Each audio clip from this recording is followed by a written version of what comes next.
काय प्रॉब्लेम माहितीये की उद्धव ठाकरे आणि राज ठाकरे यांच्यामध्ये मला एक असा फरक दिसतो की आता उद्धव ठाकरेंच्या व्यासपीठावर जाऊन मी त्यांना मुंबई पब्लिक स्कूलच्या बद्दल बोलू शकलो आणि ते मला स्टेजवर आल्यावर पुन्हा असं म्हणले की मी तुमच्यावर रागवत नाही कारण मी पवारांवर रागवत नाही. ही त्यांची एक पोटी करण्याची पद्धत आहे. हेच समजा मी राज ठाकरेंच्या व्यासपीठावर बोललो असतो तर कदाचित आमचा वादच तिथे झाला असता, कारण राज ठाकरे हे ऐकतात कमी समोरच्यांचं, हा त्यांचा प्रॉब्लेम आहे. बाळासाहेब ठाकरे कुठल्या माध्यमात शिकले, त्या काळामध्ये प्रबोधनकारांनी काय प्रकारचा निर्णय घेतला आणि बाळासाहेब ठाकरेंची भाषा ही प्रबोधनकारांच्या घरात विकसित झालेली आहे. राज ठाकरेंनी पाहायला पाहिजे की त्यांचं भाषिक प्रभुत्व आणि त्यांच्या मुलाचं असलेलं नसलेलं भाषिक प्रभुत्व यातला जो फरक आहे तो फरक हा माध्यमाचा फरक आहे. अगदी आतापर्यंत शिंदेचा पक्ष, दादांचा पक्ष आणि शरद पवारांचा पक्ष यांनाही धरत होतो, पण दादांचा पक्ष भाजपच्याच बाजूला गेलाय, शिंदेचा पक्षही गेलाय आणि पवारांच्या पक्षाचं फारसं अस्तित्वच राहिलेलं नाहीये. आणि मराठी शाळांचं रिअल इस्टेट मध्ये रूपांतर करण्यासाठी मोक्याच्या जागांच्या मराठी शाळा ठरवून बंद पाडण्याचं राजकीय वर्ग आणि प्रशासकांचं कारस्थान ही 3 महत्वाची कारण. तुम्ही सगळे प्रयोग गरिबांच्या मुलांवरच करताय. म्हणजे गरिबांच्या मुलांना मराठी पण नीट येत नाही, गरिबांच्या मुलांना इंग्रजी पण नीट येत नाही, गरिबांच्या मुलांना समाजशास्त्र पण नीट येत नाही. आता लोकप्रतिनिधी कोणत्या का पक्षाचा असेना पण त्यांची सत्ता आलेली आहे, त्यामुळे लोकप्रतिनिधींकडे एक प्रकारचं उत्तरदायित्व आहे. हा जो आकडा तू आता सांगितलास त्या आकड्याच्या बद्दल महापालिकेला विचार करावा लागेल, आयुक्तांना करावा लागेल, महापौरांना करावा लागेल, विरोधी पक्षाच्या नेत्यांना पण करावा लागेल. की ज्यावेळेला निवडणुका येतात तेव्हाच फक्त मराठीचा मुद्दा दिसतो आणि नंतर मग बाकीच्या काळांमध्ये काही मराठीला कुठला धोका नसतो. हे फक्त निवडणुकांच्या पुरता केलेला राजकीय हा मुद्दा आहे. त्याच गोष्टी सीबीएसईच्या शाळांमध्ये पण फुकट देणं, कारण निवडणुका येणार होत्या, शिवसेनेला लोकांचं गुडविल पण हवं होतं. या सगळ्या घोळामध्ये मराठी माध्यमाच्या शाळांचा बळी गेला. पण तुम्ही चूक केली, तुमच्या पावलावर पाऊल टाकून मग आदित्य ठाकरेंनी चूक केली आणि आता तुम्ही मगरीचे अश्रू ढाळता आणि म्हणता की महाराष्ट्रातल्या मराठी शाळा टिकवल्या पाहिजेत. 5 जुलैला त्यानंतर 2 भावांची एकत्र सभा झाली, पण 7 जुलैला आम्ही जेव्हा धरडा आंदोलन घेतलं तेव्हा दोनही पक्षांचं कुणी तिथे आलं नाही. त्याच्यामध्ये सुद्धा या पक्षांपैकी कुठला नेता आलेला पाहायला मिळाला नाही किंवा असे मुद्दे ते वारंवार उचलून धरतायत असं पाहायला मिळत नाही. की यांच्या घरामध्ये मराठी नसल्यामुळे यांनी एक सोयीस्कर भूमिका अशी घेतली आहे की शिका कुठल्याही माध्यमामध्ये. तू निवडणुकीच्या तोंडावर झालेली जर कोणाच्या कुटुंबातलं मूल मराठीत शिकलं याच्यावरची चर्चा जर तू पाहिलीस, म्हणजे अमित ठाकरे राज ठाकरेंच्या 1% सुद्धा बरं का नाही बोलू शकत. याच्यामध्ये फक्त त्याच्या क्षमतेच्या अभावांचा प्रॉब्लेम नाहीये, त्याच्या माध्यमाचा पण प्रॉब्लेम. तर आपण दंडाच्या बेटकुळ्या फुगवणारं मराठीचं राजकारण करू शकतो, पण मराठी शाळा आणि मराठी भाषेचं राजकारण एकत्रितपणे केल्याशिवाय मराठी कारण आणि महाराष्ट्र धर्म पुढे जाणार नाही याबद्दल माझ्या मनात काही शंका नाही. तुमच्या कुटुंबातली मुलं, तुमच्या केडरची मुलं आणि तुमच्या समाजातली मुलं जर मातृभाषेमधनं शिकली नाही तर ती अंतिमतः आडनावाची मराठी, आडनावाची गुजराती, आडनावाची कन्नड अशीच राहतील आणि 25 वर्षानंतर ते एक प्रकारचं सोबो राजकारणच करतील, साऊथ बॉम्बे टाईपचं राजकारणच करतील. सगळ्यात पहिला मुद्दा हाच समजून घ्यायचा आहे, म्हणजे यातले राजकीय विषय आणि बीएमसीच्या नवीन योजना यावर आपण येऊ. पण सगळ्यात पहिले काय तुम्हाला यामागचे प्रमुख कारण वाटतात की 2014-15 पर्यंत 63,000 इतकी संख्या असलेली ही आता अवघ्या 33,000 वर घसरलेली आहे आणि असाच जर कल राहिला तर ही संख्या आणखीनच घटत जाऊ शकते आणि मग पटसंख्या कमी या कारणास्तव सुद्धा अनेक शाळा मुंबईतल्या बंद पडल्या जाऊ शकतात. तर यामागची तुम्हाला काय कारण वाटतात? म्हणजे आकडेवारी अनुजा सांगितलीस त्याच्यामध्ये मराठी माध्यमामध्ये जाणाऱ्या मुलांची संख्या निम्मी झालेली आहे अशी ती आकडेवारी सांगते. एक म्हणजे अशा प्रकारची आकडेवारी जी आहे ती येणं आणि लोकप्रतिनिधींचा महानगरपालिकेमध्ये सहभाग वाढणं, या 2 गोष्टी हा योगायोगाचा भाग नाहीये. म्हणजे ज्या काळामध्ये प्रशासकांचा कारभार आपल्याकडे 3-3.5 वर्ष होतं त्या काळामध्ये सगळं काही छान चाललेलं आहे अशा प्रकारचं चित्र आपल्याकडे निर्माण केलं गेलं. आता लोकप्रतिनिधी कोणत्या का पक्षाचे असेना पण त्यांची सत्ता आलेली आहे, त्यामुळे लोकप्रतिनिधींकडे एक प्रकारचं उत्तरदायित्व आहे. हा जो आकडा तू आता सांगितलास त्या आकड्याच्या बद्दल महापालिकेला विचार करावा लागेल, आयुक्तांना करावा लागेल, महापौरांना करावा लागेल, विरोधी पक्षाच्या नेत्यांना पण करावा लागेल आणि शिक्षण समितीच्या ज्या अध्यक्ष आहेत त्यांनाही करावं लागेल. ही जी आकडेवारी निम्मी झालीच तू म्हणजे इंडियन एक्सप्रेसनं सांगितलं आणि तू ते कोट केलं आहेस तुझ्या निवेदनामध्ये. त्याची 2-3 कारणं दिसतात. एक म्हणजे मुंबई महानगरपालिकेमध्ये अनेक मराठी माध्यमाच्या शाळांच्या जागा या गेल्या 15 वर्षामध्ये एनजीओजना दिल्या गेल्या 2-3 कारणांनी. एक म्हणजे मराठी शाळा बऱ्याच चालत नव्हत्या, त्या बऱ्याच चालवण्यासाठी एक्सटर्नल सपोर्ट, बाहेरून पाठिंबा म्हणून या सगळ्या एनजीओ शिरल्या आणि या ज्या सगळ्या एनजीओ आहेत या सगळ्या एनजीओनी हळूहळू त्या शाळांमधल्या शिक्षकांना रिप्लेस केलं. काही ठिकाणी शिक्षकांना ते आवडलं सुद्धा, कारण त्यांचं काम परस्पर कमी होत होतं, किंवा काही ठिकाणी शिक्षक हे अशैक्षणिक कामामध्ये इतके गुंतलेले होते की त्यांना या प्रकारच्या कामापासून मोकळीक मिळण्याची गरज होती. पण या सगळ्या गोळामध्ये अनेक एनजीओनी मराठी मराठी माध्यमाच्या शाळांचं बेमालूमपणे एसएससी बोर्डाच्याच आधी इंग्रजी माध्यमाच्या शाळांमध्ये रूपांतर केलं. म्हणजे आकडेवारी जी तुला कमी झालेली दिसते त्याचं पहिलं कारण हे एनजीओच्या बेसुमार वाढीमध्ये आणि त्यातनं मग एसएससी बोर्डाचं मराठी माध्यम ते एसएससी बोर्डाचं इंग्रजी माध्यम असा बदल झालेला दिसतो. दुसरं जे महत्वाचं कारण आहे ते म्हणजे मुंबई महानगरपालिकेच्या शाळांमध्ये आदित्य ठाकरेंनी मुंबई पब्लिक स्कूलचा प्रयोग सुरू केला. बऱ्याच लोकांनी विशेषतः त्यांच्या युवा सेनेमधल्या त्यांच्या सहकार्यांनी हा एक क्रांतिकारी प्रयोग आहे म्हणून त्याचं कौतुक केलं. पण हा प्रयोग काय आहे तर एसएससी बोर्डाच्या शाळांचं काही ठिकाणी एसएससीच्या इंग्रजी माध्यमांमध्ये पण बहुतेक ठिकाणी सीबीएसई आणि आयसीएसई बोर्डाच्या शाळांमध्ये रूपांतर करणं आणि महानगरपालिकेच्या मराठी शाळेत ज्या गोष्टी फुकट दिल्या जात होत्या त्याच गोष्टी सीबीएसईच्या शाळांमध्ये पण फुकट देणं. कारण निवडणुका येणार होत्या, शिवसेनेला लोकांचं गुडविल पण हवं होतं. या सगळ्या घोळामध्ये मराठी माध्यमाच्या शाळांचा बळी गेला आणि जी मराठी माध्यमातली एक आणखी 8-10 हजार मुलं मराठी माध्यमात दिसू शकली असती ती या ताज्या आकडेवारीमध्ये आता इंग्रजी माध्यमाच्या शाळेमध्ये दिसतात. म्हणजे ही मुलं इंग्रजी माध्यमाच्या शाळेत गेली नाहीये, ही मुलं इंग्रजी माध्यमाच्या शाळेत मुंबई पब्लिक स्कूलच्या प्रयोगाखाली ढकलली गेली आहे. हे त्यांना सांगून तुम्हाला इथे फुकट शिक्षण मिळत होतं, बोर्ड बदललं तरी फुकट मिळणार आहे, या प्रकारच्या आमिषाला बळी पडून हे या मुलांमध्ये माध्यमांचा बदल झालाय. आणि तिसरं जे महत्वाचं कारण आहे ज्याच्याबद्दल गेले काही महिने आम्ही माहीमची मोरी रोडची शाळा, माहीमची कापड बाजारची शाळा आणि न्यू माहीम संकुलातली शाळा इथे मांडतोय हे म्हणजे मराठी माध्यमाच्या शाळा अनेक ठिकाणी या ठरवून स्ट्रक्चरल ऑडिटचे रिपोर्ट C1 कॅटेगरीतले आणायचे, त्या धोकादायक आहेत अशा ठरवायचं आणि मग त्या शाळेमधली मुलं 3 ते 4 किलोमीटर लांब विस्थापित करायची, स्थलांतरित करायची. केवळ न्यू माहीम स्कूल सारख्या शाळेमध्ये 50 मुलांची संख्या गेल्या 6 महिन्यामध्ये 6 वर आलेली आहे. म्हणजे जी संख्या घटताना आपल्याला दिसते त्या संख्येमागे काही ठिकाणी पालकांचा इंग्रजी माध्यमाकडचा कल कारणीभूत आहेच, पण इतर जी 3 संस्थात्मक इन्स्टिट्यूशनल कारणं मी तुला सांगितली त्यामध्ये एनजीओची बेसुमार वाढ, मुंबई पब्लिक स्कूलचा आत्मघातकी प्रयोग आणि मराठी शाळांचं रिअल इस्टेटमध्ये रूपांतर करण्यासाठी मोक्याच्या जागांच्या मराठी शाळा ठरवून बंद पाडण्याचं राजकीय वर्ग आणि प्रशासकांचं कारस्थान ही 3 महत्वाची कारण. ओके, त्यातलं पहिलं आणि तिसरं कारण जे तुम्ही सांगितलेलं आहे त्याच्याकडचं काउंटर आर्ग्युमेंट माझ्याकडे नाही, पण जे दुसरं तुम्ही सांगितलेलं आहे त्याबद्दल आदित्य ठाकरेंनी एका मुलाखतीत उल्लेख केलेला आहे, त्यामुळे मी तो आता मांडते. अशा अर्थ की त्याच्यामध्ये त्यांचं म्हणणं असं असायचं की या सगळ्या शाळांचा जो दर्जा वाढवण्याचे प्रयत्न त्यांच्याकडनं झाले ते या कारणास्तव झाले की मुंबईतला जो गरीब वर्ग आहे किंवा कष्टकरी वर्ग आहे त्यांची मुलं या शाळांमध्ये ज्या वेळेला पाठवली जायची त्यावेळेला ह्या सगळ्या सीबीएसई किंवा इतर बोर्डाच्या ज्या शाळा आहेत त्यांच्याकडे एक उच्च दर्जाच्या दृष्टीने पाहिलं जायचं आणि ह्या मग शाळांमधल्या मुलांना कदाचित न्यूनगंड यायला नको, त्यांना सुद्धा त्याच दर्जाचं शिक्षण मिळायला हवं.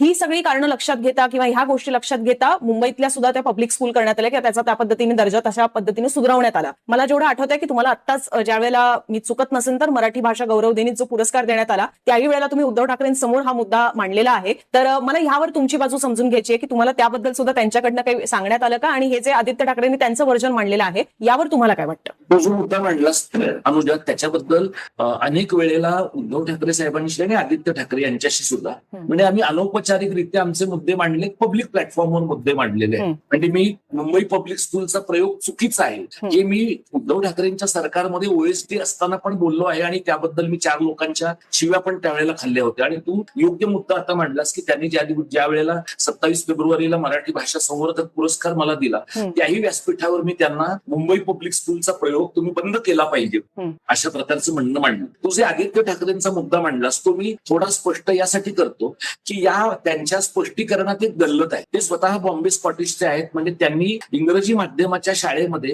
जमलं तर एका विशिष्ट टप्प्यापर्यंत मराठी शिकलेलं आहे. त्यामुळे मातृभाषेतल्या शिक्षणाचा फायदा किंवा तोटा काय आहे याबद्दलचं त्यांचं जे ज्ञान आहे ते कुणाकडून तरी घेतलेलं म्हणजे बॉरोड नॉलेज आहे, तर तो त्यांचा वैयक्तिक अनुभव नाहीये. हा एक.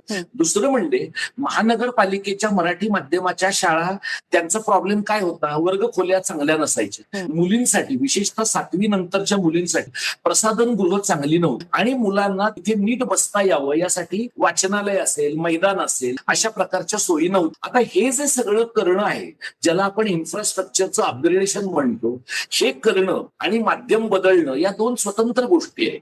आदित्य ठाकरेंच्या हे लक्षात येत नाही की मराठी माध्यमाच्या शाळांचं माध्यम तेच ठेवून त्या शाळांमध्ये इंग्रजी शिकवण्याचा दर्जा जर त्यांना प्रॉब्लेमॅटिक वाटत होता तर तो प्रॉब्लेम प्रॉब्लेमॅटिक दर्जा थोडासा सुधारून त्यांना आवश्यक वाटेल तेवढा आहे त्या पायाभूत सुविधांमध्ये बदल करून मराठी शाळा सुधारणं सहज शक्य होतं. पण ते त्यांनी का केलं नाही किंवा त्यांच्या पिढीतले महाराष्ट्रातले राजकारणी का करत नाहीत? कारण यातल्या बहुतेक लोकांचा शिक्षणाचं माध्यम म्हणून मराठीशी संबंध आलेला नाही. त्यामुळे त्यांना समाधान कशात आहे? इथं आपण एक भाषा म्हणून मराठी शिकवतोय, ती दुसरी का असेना, तिसरी का असेना, एवढ्यावर त्यांना आनंद वाटतो. पण त्यांच्या आणि इतर राजकीय वर्गातल्या प्रतिनिधींच्या आणि प्रशासकांच्या सुद्धा हे लक्षात येत नाही की इंग्रजी शिकणं आणि इंग्रजी माध्यमातून शिकणं या जशा दोन वेगळ्या गोष्टी आहेत, तसं मराठी माध्यमामधनं ज्ञान घेणं आणि इंग्रजी माध्यमाच्या शाळेमध्ये जमलं तर एखादी भाषा म्हणून मराठी शिकणं याच्यात मूलभूत अंतर आहे. आणि आदित्य ठाकरेंना ज्या पायाभूत सुविधा करायच्या होत्या, त्यांच्या पक्षाकडे जवळपास 22 वर्ष मुंबई महानगरपालिकेची सत्ता होती. त्यातली किमान 10 वर्ष आदित्य ठाकरेंचा त्या महानगरपालिकेशी थेट संबंध आहे. त्याच्या अगोदर आपण असं म्हणूया की त्यांच्या वयाच्या 22च्या अगोदर त्यांना महानगरपालिकेच्या कामकाजात रस नसेल किंवा गती नसेल, पण गेल्या 10 वर्षात त्यांना हे नक्की कळत होतं. तर त्यांनी मराठी माध्यमाच्या शाळांचं काय केलं पाहिजे हे रमेश पानसेंपासून अरुण ठाकूरांपर्यंत आणि विनोदिनी काळगींपासून रेणू दांडेकरांच्या पर्यंत अनेक लोक ज्यांनी मराठी माध्यमाच्या शाळा खेडोपाड्यात चांगल्या चालवल्या आहेत, यातल्या एकाही माणसाला त्यांनी किमान अनौपचारिकरित्या विचारलं असतं तर मुंबई पब्लिक स्कूलचा प्रयोग ही आत्महत्या आहे. आणि हे मी रिपीट करतो की सामूहिक आत्महत्या आहे हे त्यांना कोणीतरी सांगितलं असतं. आणि हे जर समजा आदित्य ठाकरे किंवा इतर कुठल्या मंडळींना पटत नसेल, कारण हे आदित्य ठाकरेंचं एकट्याचं मत नाही. आता भाजपचे लोक सत्तेत आले तर ते कदाचित मुंबई पब्लिक स्कूलचं नाव बदलून अटल पब्लिक स्कूल कर त्यांच्या पक्षाच्या गरजेनुसार. तो पण अशा प्रकारच्या शाळा त्यांना कराव्याशा वाटतात. याचं कारण आपल्या राजकीय वर्गाला असं वाटतं आहे की सरसकट इंग्रजीकरण झाल्याशिवाय आपल्या मुलांचं भलं होणार नाही. आता मुंबई पब्लिक स्कूलची पहिली 10वीची बॅच येते आहे आणि ही माझी माहिती नाही.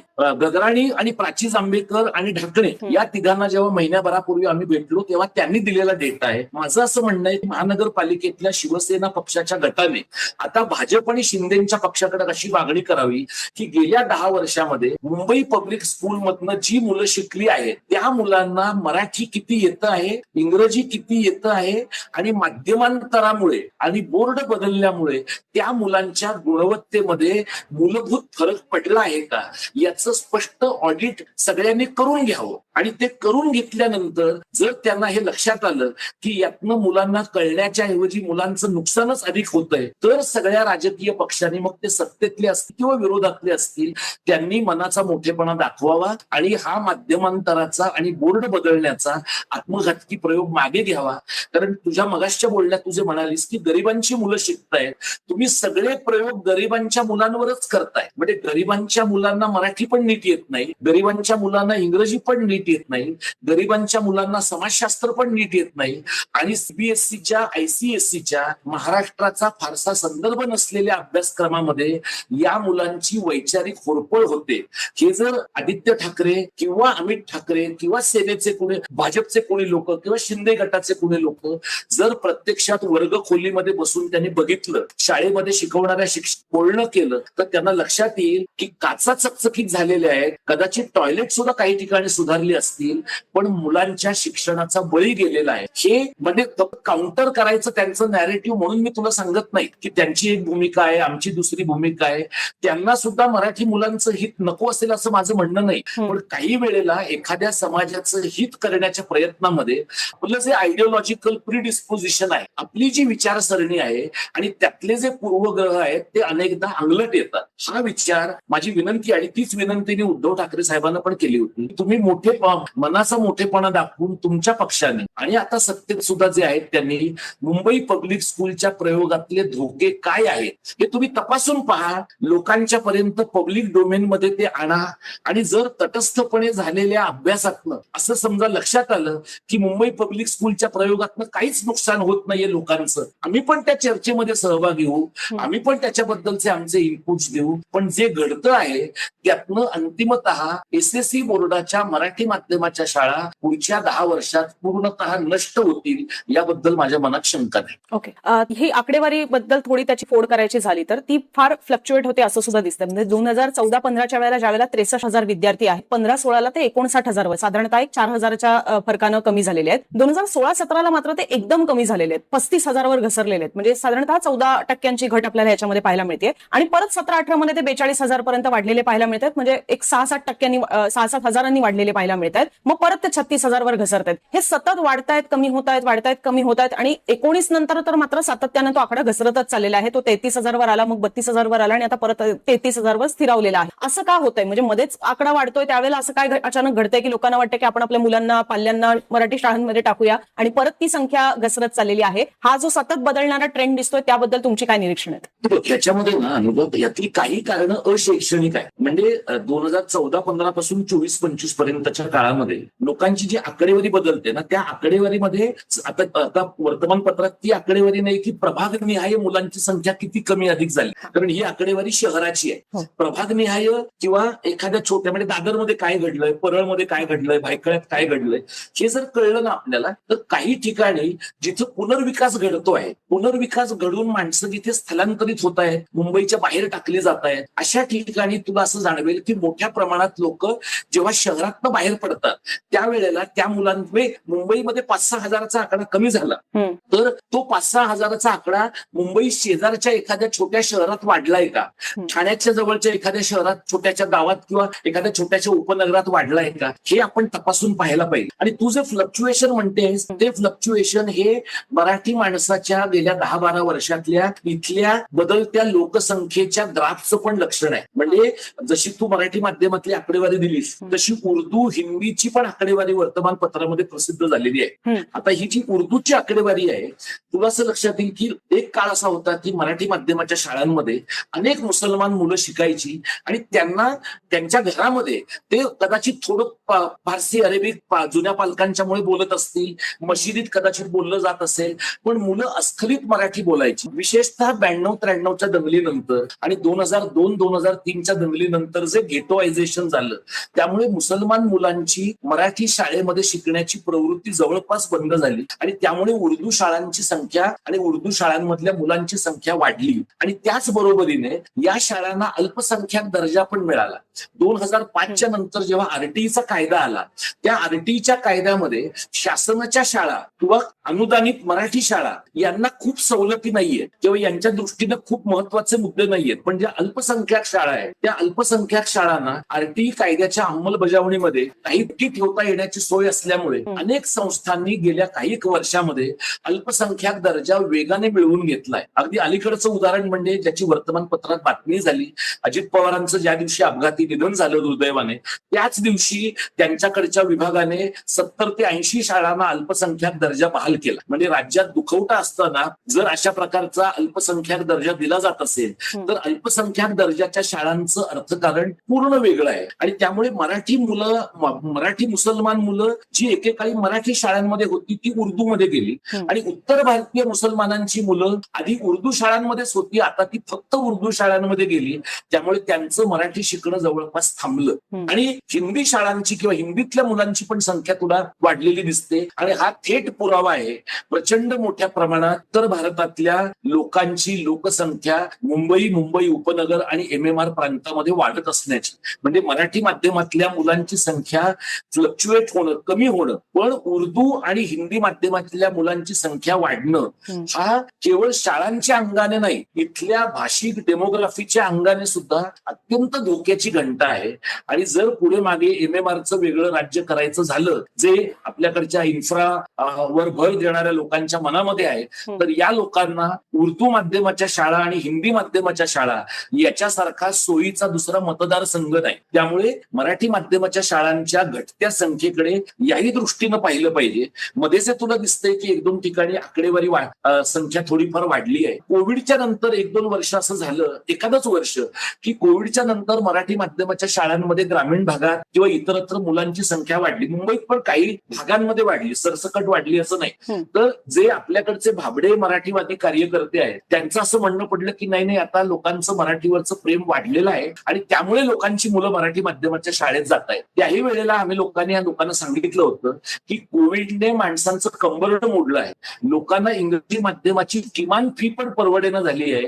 त्यामुळे गरिबांची मुलं जी किमान फी मध्ये इंग्रजीत जात होती त्या पालकांना ती सुद्धा फी परवडेना झाल्यामुळे ती मुलं इंग्रजी माध्यमातून मराठी माध्यमाच्या शाळेत जात आहेत. पण लोकांना लोकांची थोडी आर्थिक स्थिती सुधारली तर लोक मराठी माध्यमातून उडी मारून इथे जातील, कारण त्या प्रकारचं सामाजिक प्रेशर आहे, त्या प्रकारचा सामाजिक रेट आहे. त्यामुळे तुला ही बदलणारी आणि फ्लक्च्युएट होणारी विद्यार्थ्यांची संख्या दिसते. अच्छा, एक आणखीन प्रश्न याच्यात अशा अर्थाने घ्यायचा आहे की यावरच आता पावलं उचलण्याचं ठरवलेलं आहे असं दिसतंय. शिक्षण समितीच्या ज्या अध्यक्ष आहेत मुंबई महानगरपालिकेतल्या राजश्री शिरवाडकर, त्यांनी म्हटलेलं आहे की हा जो भत्ता 5,000चा दिला जातोय मुलींना, सध्या तो दिला जातोय 1ली ते 8वी पर्यंतच्या इयत्तेतल्या मुलींना, विद्यार्थ्यांना, आणि तोच आता मुलांसाठी सुद्धा दिला जाईल. कदाचित त्याची किंमत म्हणजे जी आता 5,000 दिला जातोय तो कदाचित आणखीन वाढवला सुद्धा जाऊ शकतो, पण जोपर्यंत ते बजेटमधनं अर्थसंकल्पातनं ती तरतूद होत नाही तोपर्यंत त्या निश्चित ती किंमत सांगू शकत नाहीत असं ते म्हणालेले आहेत. पण दिला जाईल मात्र असं त्यांनी त्यातलं आपला मानस दाखवलेला आहे. आता यातनं समजून घ्यायचंय की आधीच जर मुलींसाठी हा 5,000चा दिला जात होता तरी सुद्धा जर विद्यार्थ्यांची संख्या घटत असेल तर आता सुद्धा अशा पद्धतीचीच योजना ज्याची व्याप्ती थोडी वाढवून असं वाटतं का की खरोखर विद्यार्थ्यांची संख्या मुंबई महानगरपालिकांमधल्या मराठी शाळांमध्ये वाढेल? म्हणजे हे पाऊल तुम्हाला कितपत योग्य वाटतंय मुंबई महानगरपालिकेकडनं, की याऐवजी दुसरेही काही पर्याय असू शकले असते? हे एक महत्वाचं पाऊलच आहे आणि त्याच्याबद्दल आम्ही मागणी केलीच होती महानगरपालिकेने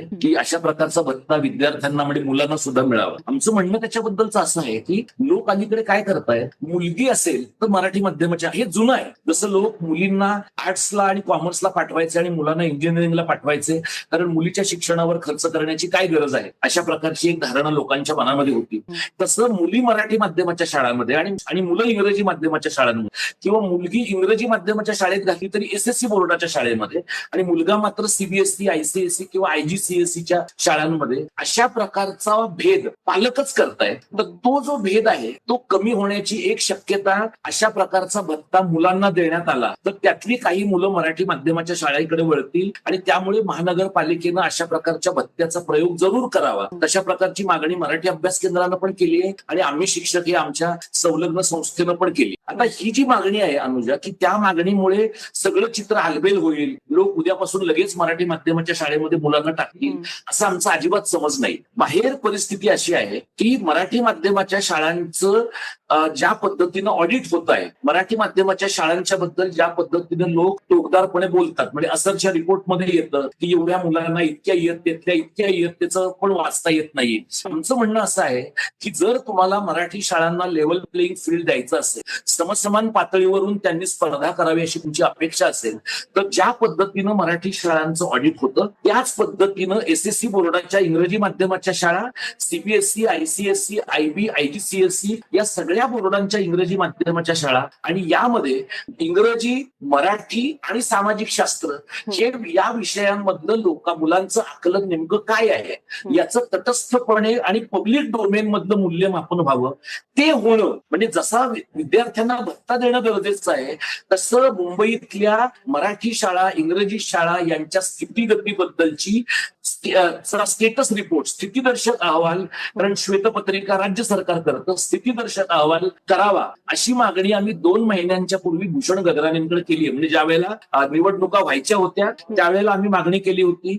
महानगरपालिका नव्याने सुरुवात झाल्यानंतर पुन्हा आम्ही त्यांच्याकडे मागणी केली आहे, पण त्याच्यावर आम्हाला त्याने आजतागायत लेखी उत्तर दिलेलं नाही. त्यामुळे आम्ही तेच पत्र आता महापौरांना पाठवू, तेच पत्र शालेय शिक्षण विभागाच्या समितीच्या अध्यक्षांना पाठवू, स्थायी समितीच्या अध्यक्षांना पाठवू. आम्हाला असं वाटतं काही एक आर्थिक तरतूद या स्थितीदर्शक अहवालाच्या निर्मितीसाठी तज्ज्ञांची समिती स्थापन करण्यासाठी महानगरपालिकेनं करावी आणि महानगरपालिकेने एकदा हे स्पष्ट ठरवावं की मुंबई ही जर राज्याची राजधानी असेल आणि महाराष्ट्र हे जर मराठी भाषकांचं राज्य असेल तर इथल्या मराठी माध्यमाच्या शाळा जगवणं आणि वाढवणं ही महानगरपालिकेची जबाबदारी आहे किंवा नाही. तर या बाबतीमधला स्थितीदर्शक अहवाल केला तर मला वाटतं की जे काही योग्य वस्तुस्थितीदर्शक चित्र आहे ते आपल्या सगळ्यांच्या पुढे येऊ शकतं. अच्छा, मला सर ह्याच्यामध्ये एक शेवटाला मुद्दा राजकीय दृष्टीने सुद्धा घ्यायचा आहे, कारण बऱ्याचदा अशा सगळ्या मुद्द्यांमध्ये राजकीय इच्छाशक्ती फार महत्वाची ठरते. तर ज्या वेळेला आपण पाहिलेलं होतं की 2 महिन्यांपूर्वी मुंबई महानगरपालिकांच्या निवडणुका झाल्या आणि त्यावेळेला मराठीचा मुद्दा म्हणजे त्याचा ज्वर अक्षरशः आपण पाहिलेला होता, तोच गेल्या या महिन्याभरामध्ये किंवा त्याच्या अगदी 1.5 महिन्यामध्ये म्हणजे फेब्रुवारी मार्च मध्ये आपल्याला काही फारसं त्याबद्दल कोणी बोलतंय, भाष्य करतायत तेच नेते जे आपल्याला सभा घेऊन या सगळ्यांबद्दल बोलताना पाहायला मिळायचे. म्हणजे अगदी थेट नाव घ्यायचं झालं तर ठाकरे बंधू. आता मात्र त्याबद्दल फारसं कोणी बोलताना पाहायला मिळत नाहीये. याच्यामुळेच मग हे आरोप होताना असे होतात किंवा या मुद्द्यांकडे पाहिलं अशा दृष्टीने जात की ज्यावेळेला निवडणुका येतात तेव्हाच फक्त मराठीचा मुद्दा दिसतो आणि नंतर मग तिच्या काळांमध्ये काही मराठीला कुठला धोका नसतो, हे फक्त निवडणुकांच्या पुरता केलेला राजकीय हा मुद्दा आहे अशा दृष्टीने त्याच्याकडे पाहिलं जातं. ही उदासीनता राजकीय राजकीय नेत्यांमध्ये किंवा शिवसेना आणि मनसेमध्ये तुम्हाला जाणवतेय का, दिसतेय का? आता सुद्धा अगदी म्हणजे ह्याचाही उल्लेख करायला हवा की अधिवेशन सुरू आहे आणि मी चुकत नसेल तर त्याच्यामध्ये भास्कर जाधव का सुनील प्रभू ह्या दोघांपैकी कुठल्या तरी एका शिवसेनेच्या आमदारांनी हा मुद्दा अधिवेशनामध्ये सभागृहामध्ये सुद्धा मांडलेला होता की मराठी शाळांची संख्या ही घटते. पण त्या पलीकडे जाऊन त्याबद्दल हे नेते काही करतायत, म्हणजे तुमचं सुद्धा आंदोलन मधल्या काळामध्ये झालेलं होतं माहीमच्या शाळेसंदर्भातलं, त्याच्यामध्ये सुद्धा या पक्षांपैकी कुठला नेता आलेला पाहायला मिळाला नाही किंवा असे मुद्दे ते वारंवार उचलून धरतायत असं पाहायला मिळत नाही. ह्या राजकीय उदासीनतेबद्दल तुम्हाला काय वाटतं? तुझं निरीक्षण आहे अनुजा, ते एकदम बरोबर आहे. म्हणजे तू म्हणलीस तसं 29 जूनच्या आमच्या शासन निर्णयांच्या होळी करण्याच्या प्रयत्नामध्ये हे सगळे लोक सहभागी झाले. 5 जुलैला त्यानंतर 2 भावांची एकत्र सभा झाली. पण 7 जुलैला आम्ही जेव्हा धरणं आंदोलन घेतलं तेव्हा दोनही पक्षांचं कुणी तिथे आलं नाही. त्यानंतरच्या काळामध्ये राज ठाकरेंनी त्यांच्या एका सभेमध्ये आम्ही केलेल्या आंदोलनाचा उल्लेख केला. उद्धव ठाकरेंच्या पक्षाने भाषा दिनाच्या दिवशी आम्ही केलेल्या कामाचा गौरव केला. पण हे जे आहे ना, हे काम प्रतिकात्मक स्वरूपाचं असं आहे.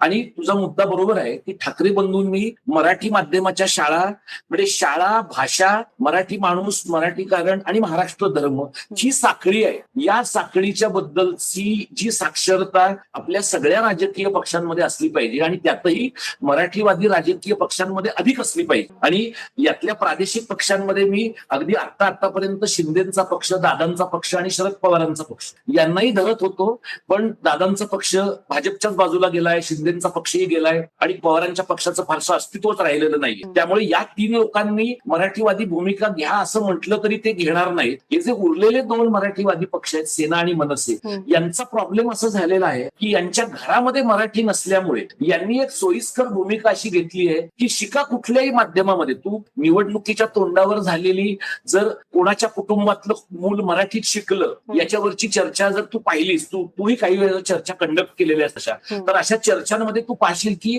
मनसे आणि सेनेच्या लोकांनी कायम असा स्टँड घेतलाय, कुणी कुठल्या का शाळेमध्ये शिकेना, शेवटी ते मराठी बोलतात की नाही. तर हे जे लॉजिक आहे ना, हे लॉजिक काही लॉजिकच नाहीये. याचं कारण तुम्ही जर मातृभाषेतनं शिक्षण घेतलं नाही तर अंतिमतः तुमचा मातृभाषेचा विकास गंडतोच, इंग्रजीचा विकास पण गंडतो आणि 3ऱ्या-4थ्या भाषेचाही गंडतो. याच्यासाठी रॉकेट सायन्स माहित असण्याची गरज नाही. याच्यावर पण त्यांचं काउंटर आर्ग्युमेंट असं, म्हणजे जे राज ठाकरेंनी विजयी मेळाव्यामध्येच मी चुकत नसेल तर म्हटलेलं होतं की बाळासाहेब ठाकरे स्वतः इंग्रजी माध्यमात शिकलेले आहेत, पण बाळासाहेब ठाकरेंच्या मराठी प्रेमावर आणि अस्मितेच्या मुद्द्यावर कधी कोणी प्रश्न उपस्थित करू शकतं का? एवढं ते मराठीसाठी लढलेत.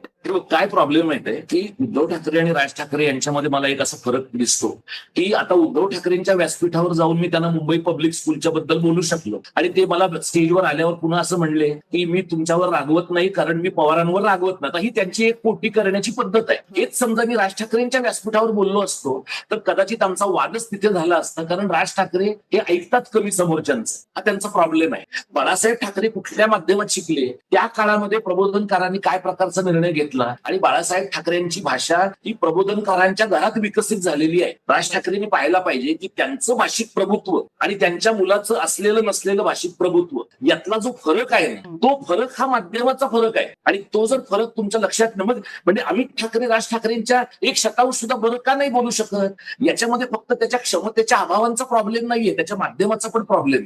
त्यामुळे तुम्ही लोकांच्या अंगावर जाल आणि लोकांना असं म्हणाल की नाही पण त्यांना ते असं शिकले पण मग त्यांच्या मराठीवर काय प्रश्न होता की नाही, अशा पद्धतीचं तुम्ही लोकांच्या अंगावर जाऊन जर भूमिका घेतली तर तुम्हाला मराठीचं काहीच बरं नाही करताय. तुम्ही एक मान्यच करायला पाहिजे आणि त्यांनीच नव्हे देशभरातल्या प्रादेशिक पक्षांमधल्या लोकांनी की जर तुमची मुलं, तुमच्या कुटुंबातली मुलं, तुमच्या केडरची मुलं आणि तुमच्या समाजातली मुलं जर मातृभाषेमधनं शिकली नाहीत तर ती अंतिमतः आडनावाची मराठी, आडनावाची गुजराती, आडनावाची कन्नड अशीच राहतील आणि 25 वर्षानंतर ते एक प्रकारचं सोमो राजकारणच करतील, साऊथ बॉम्बे टाईपचं राजकारणच करतील. हे जर नको असेल तर थोडं आत्मपरीक्षण पक्षाने पण केलं पाहिजे. तुम्ही काही चुकीचे निर्णय नेते म्हणून घेतले असतील पण आजही तुम्हाला जर कळतं आहे की मातृभाषेतनं शिकण्याचे फायदे आहेत तर तुम्ही तुमची चूक जाहीर मान्य करून शांतपणाने तुमच्या केडरला आता हे नव्याने केलं पाहिजे असं सांगता आलं पाहिजे ना तुम्हाला. म्हणजे त्याच्यासाठी काही दरवेळेला तुम्ही गांधींसारखंच मोठा असायला पाहिजे असं नाही. आपल्यासारख्या किरकोळ माणसाला पण केलेल्या चुका सांगता येतात, त्यातनं शिकता येतं.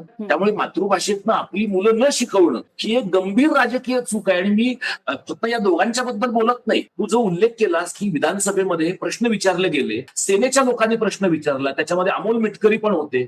या सगळ्यांनी विचारलेल्या प्रश्नावर सुप्रिया सुळेंनी एक पोस्ट टाकली की महाराष्ट्रातल्या मराठी शाळा टिकवणं ही सरकारची जबाबदारी आहे. त्याच्यावर मी समाज माध्यमावर एक एक पोस्ट टाकली होती की जर महाराष्ट्रातल्या मराठी माध्यमाच्या शाळा टिकवणं गरजेचं आहे असं तुम्हाला वाटतं तर तुम्ही स्वतः सुप्रिया सुळे म्हणून तुम्ही पवार पब्लिक स्कूलच्या सीबीएसईच्या शाळा का काढल्या? तुम्ही एसएससी बोर्डाच्या शाळा काढायला पाहिजे होत्या, मराठी माध्यमाच्या काढायला पाहिजे होत्या. आणि पवार साहेबांनीच चांगल्या मराठी माध्यमाच्या शाळा काढल्या असत्या तर महाराष्ट्रातल्या इतर पक्षाच्या लोकांनी पण ते केलंच. पण तुम्हीच चूक केली, तुमच्या पावलावर पाऊल टाकून मग आदित्य ठाकरेंनी चूक केली आणि आता तुम्ही मगरीचे अश्रू ढाळता आणि म्हणता की महाराष्ट्रातल्या मराठी शाळा टिकवल्या पाहिजेत.